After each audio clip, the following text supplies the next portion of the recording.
Chapter 2 of Thomas Kuhn's The Structure of Scientific Revolutions.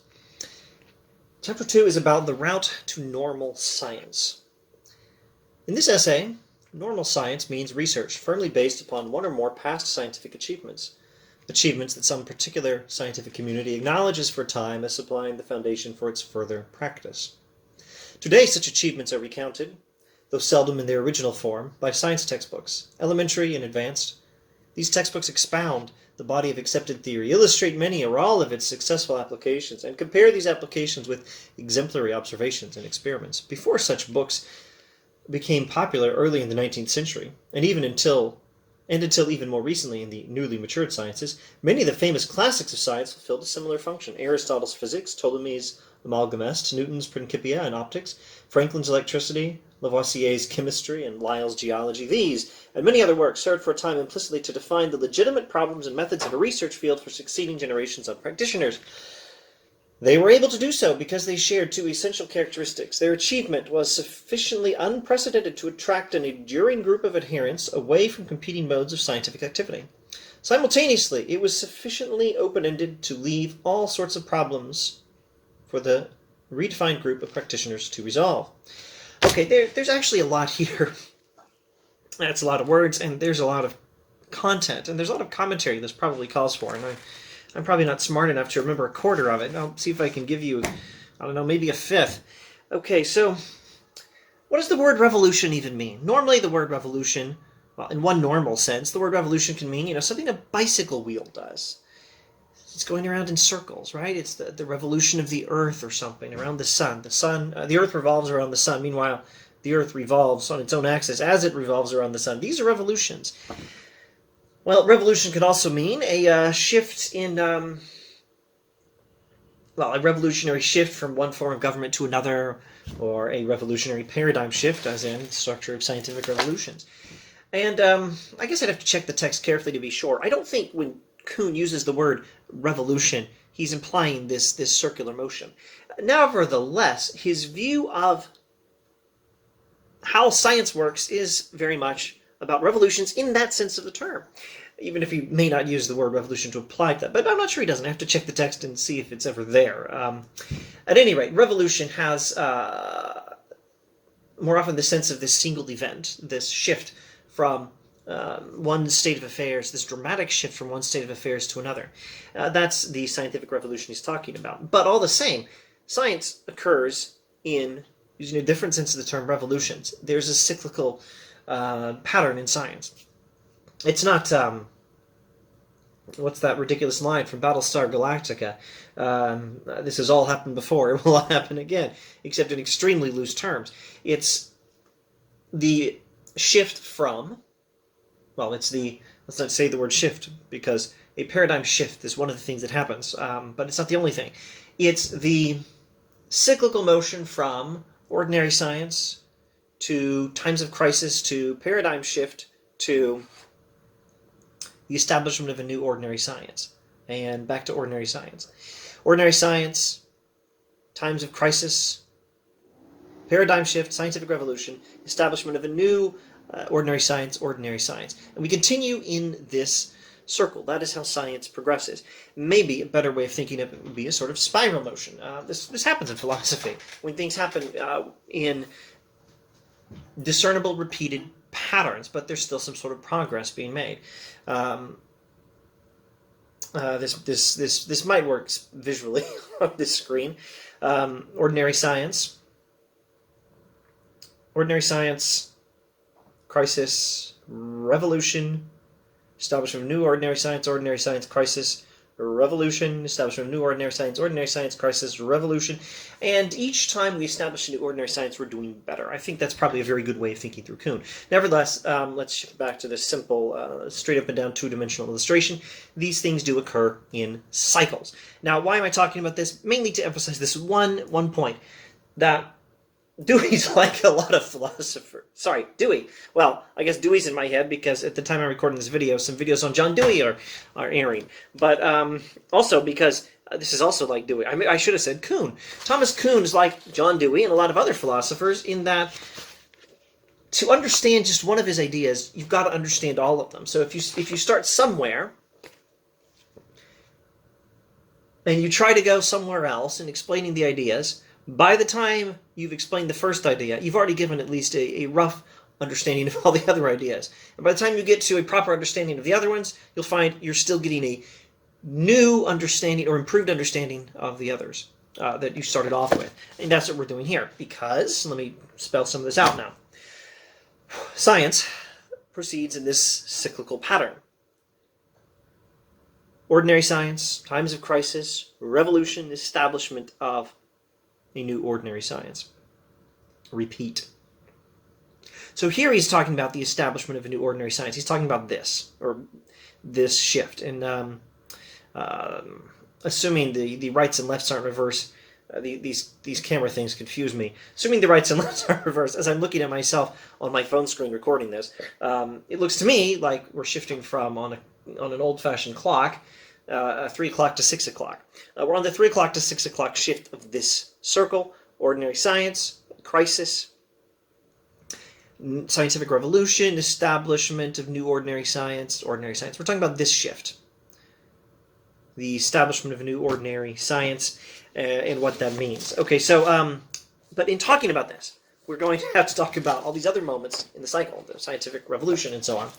Okay, so what does he say about ordinary science? Okay, the establishment of an ordinary science happened when a particular theory in science was good enough to attract an enduring group of adherents away from competing modes of scientific activity, and it was a sufficiently open-ended theory to leave all sorts of problems for the redefined group of practitioners to resolve. So maybe I could phrase it this way. In this cycle of how science works, ordinary science, crisis, revolution, establishment of new ordinary science, and then the practice of that new ordinary science. In this cycle, the establishment of a new ordinary science requires that the new theory in science be pretty darn good, and it ought to be able to handle all those problems that caused the revolution to happen.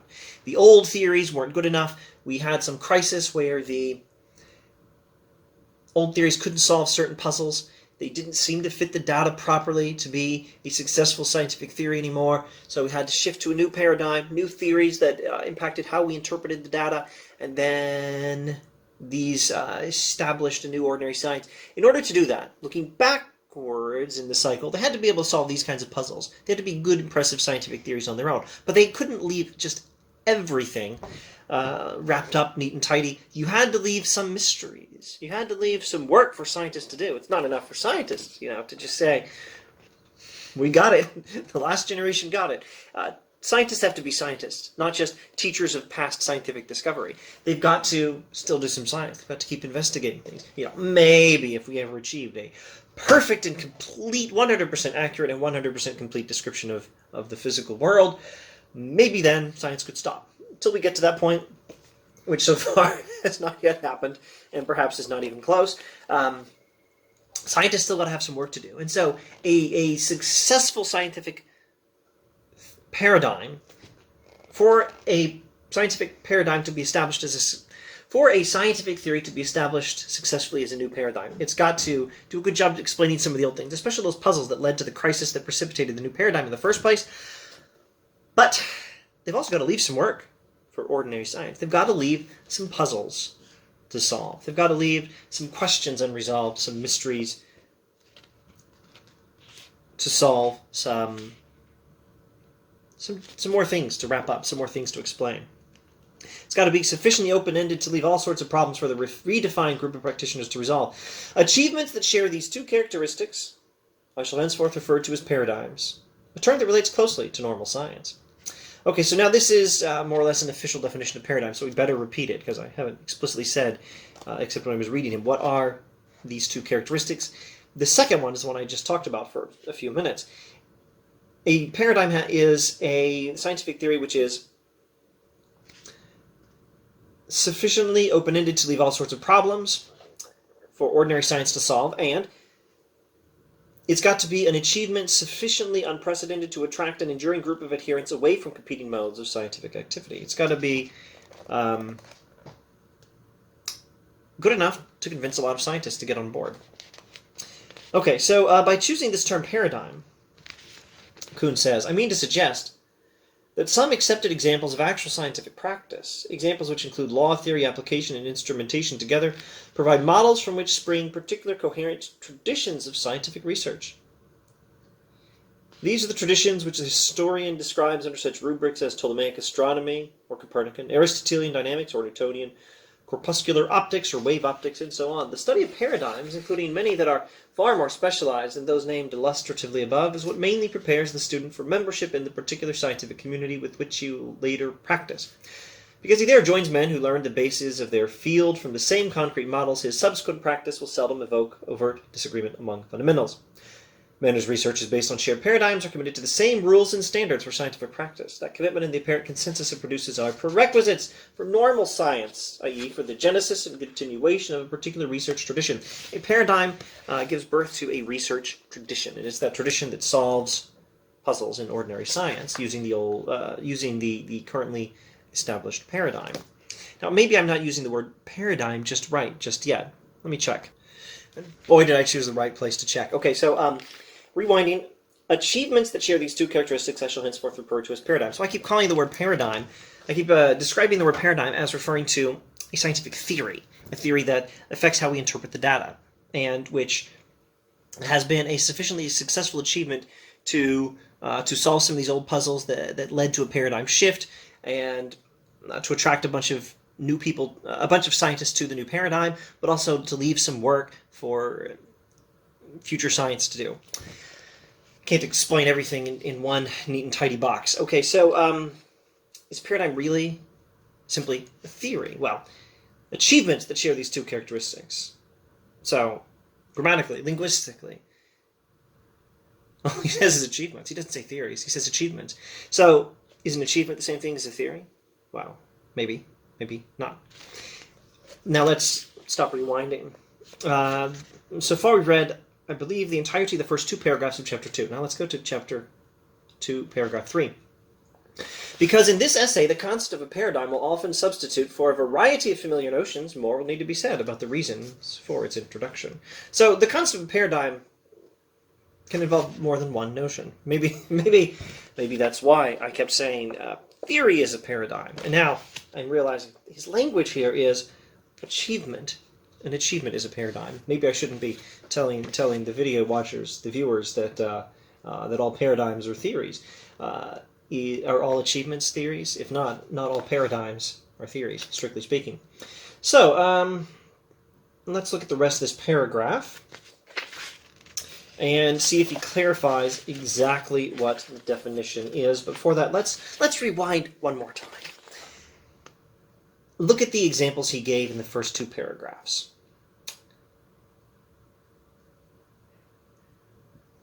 He mentioned Aristotle's physics, Ptolemy's Amalgamas, Newton's principles in optics, Franklin's electricity, Lavoisier's chemistry, Lyell's geology.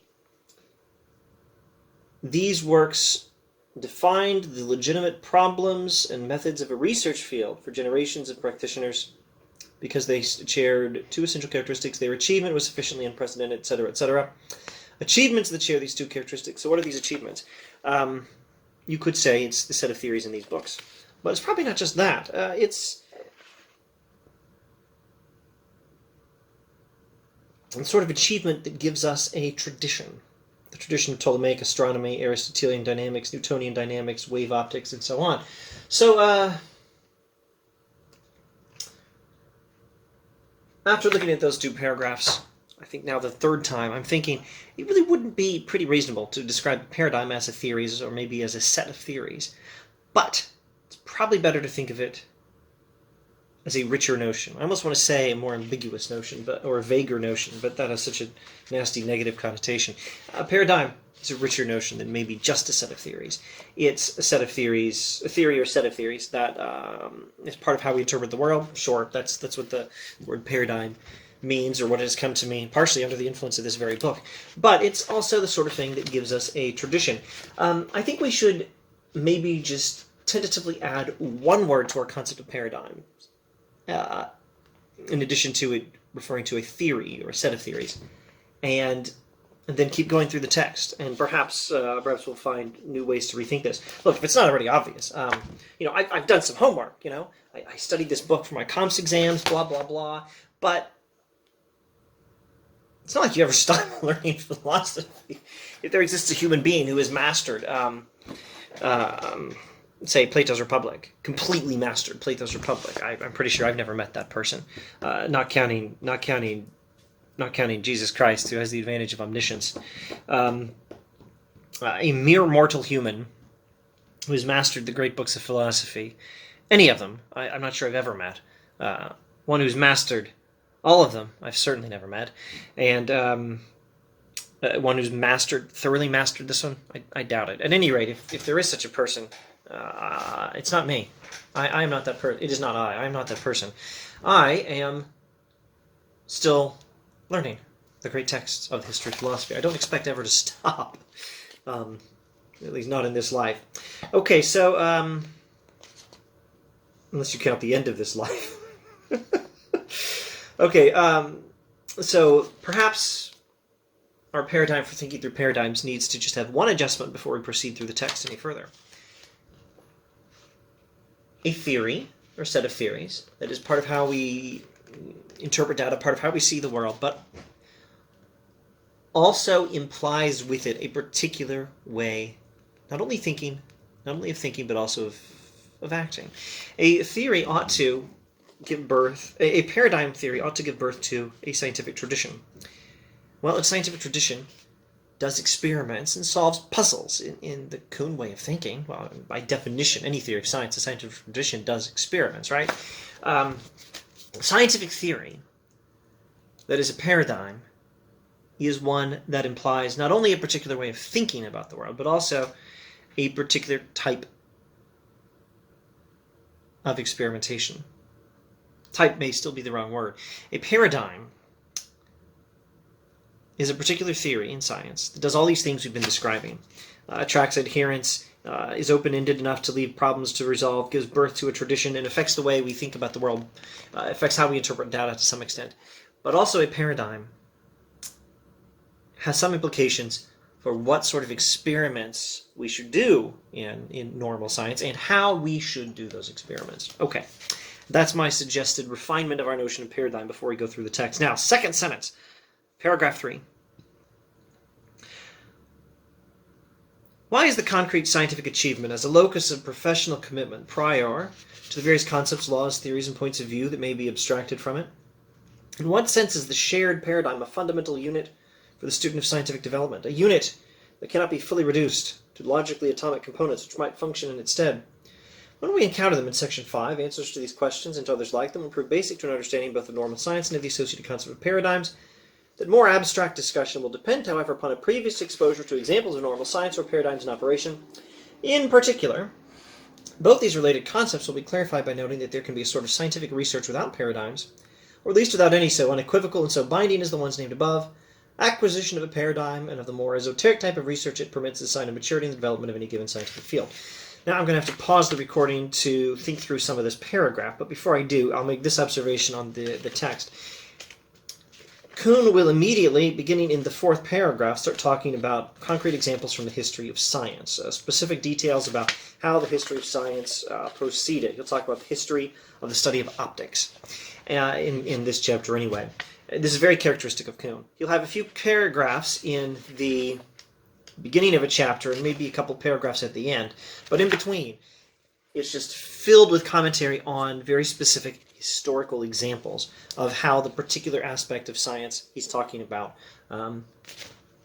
worked in the history of science, illustrating his point from chapter 1 now, that in order to understand how science works properly and in order to get the history of science right, you can't just give the history of science as a set of bullet points of how we accumulated all the knowledge necessary to write the current up-to-date science textbooks.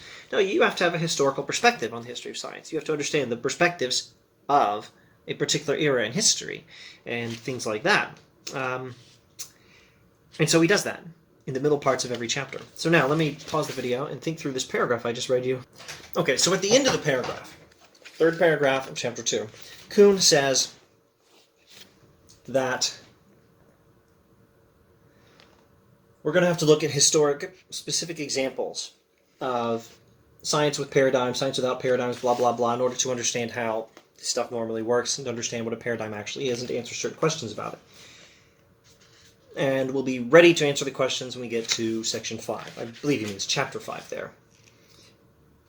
And what questions are we talking about? And those are the second and third sentences of the third paragraph. Why is the concrete scientific achievement, as a locus of professional commitment, prior to the various concepts, laws, theories, and points of view that may be abstracted from it? In what sense is the shared paradigm a fundamental unit for the student of scientific development, a unit that cannot be fully reduced to logically atomic components, which might function in its stead? So, I'm trying to clarify what exactly is a paradigm. Is it appropriate to call a paradigm a theory or a set of theories? Is there any such thing as a paradigm that is not a theory or set of theories? And I've listed ways we can describe a paradigm, and I'm tentatively going with this. In answer to my own question now, maybe we're asking the right questions. Let's hope so. In answer to the question, are all paradigms theories or sets of theories? I think we can say tentatively, yes. That's a tentative answer. And with any luck, we will not find later as we go through the text that is not the case. I'm fairly confident that that is the right paradigm for thinking about paradigms. Paradigm is a theory or set of theories, and then we can describe some of these characteristics of paradigms. They affect how we interpret data, how we think about the world. They attract enough adherents. They are sufficiently open-ended to leave problems to be resolved. They establish traditions. They have an effect on how we do experiments in science or on what sort of experiments we do. They are a locus of professional commitment. They are a source of concepts, laws, theories, and points of view. Now, he's still using the language of achievement. Why is the concrete scientific achievement as a locus of professional commitment prior to the various concepts, laws, theories, and points of view that may be abstracted from it? He's still referring to a paradigm as an achievement instead of a scientific theory. I think he's still talking about theories, though. These achievements are theories. They're the theories that made it big. There's normal science. We have a way of thinking about the world. We're pretty sure it's right. We're solving some puzzles about the world using that theory. Then we find some puzzles that can't be solved. Then science enters some sort of crisis mode. Not all of science, but a particular branch of science can enter some sort of crisis mode where the old way of thinking doesn't work. The dominant theory doesn't work. Some of these puzzles can't be solved, leading to the establishment of a new dominant theory that can solve those puzzles, that can attract a lot of adherents, that can establish a new ordinary science where we've got some more puzzles to solve that can be solved using this paradigm. The new paradigm is established.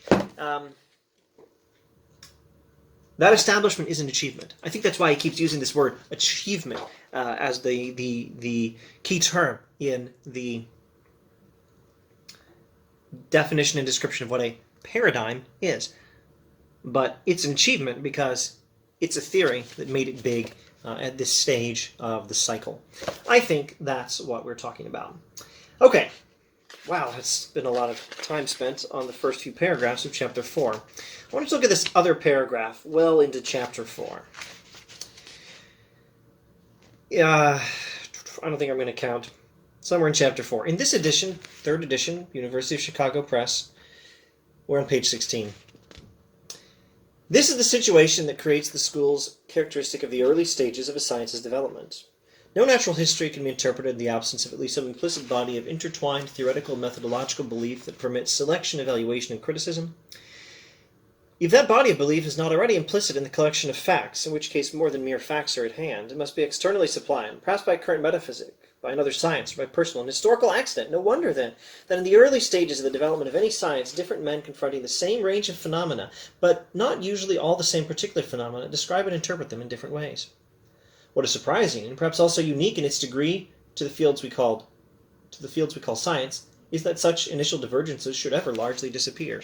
Okay, so this is where he's saying, among other things, science is not wholly objective, but it's by no means subjective. That's not what he's saying at all. We're still dealing with the facts and interpreting the facts, and some interpretations do better than others. But note that some interpretations do affect which facts we're bothering to interpret. I think that's the reason I'd highlighted this paragraph, or I'd put a highlight highlight marginalium. Put some highlighting in the margins because I wanted to look at this paragraph in this video. I think the reason I did that, something like 30 minutes ago before this video started, was this is a good paragraph illustrating the fact that paradigms affect how we interpret data, and also which data we even bother to interpret. Some particular implicit body of intertwined theoretical and methodological belief is already implicit in the collection of facts that we're interpreting when we're doing science, or it's supplied externally by metaphysics, or by some other branch of science, or even by personal or historical accident. That, I'm afraid, is a thing, which by no means permits the conclusion that science is all subjective. No, nothing like that. But it's not the same kind of objectivity that Popper and the logical positivists were talking about either. Now, I think with those observations, I'm finally going to shut up, and we will resume in some subsequent chapter and be done with chapter 2 and be done with this video. Thanks for watching. If you've watched the full 26 minutes,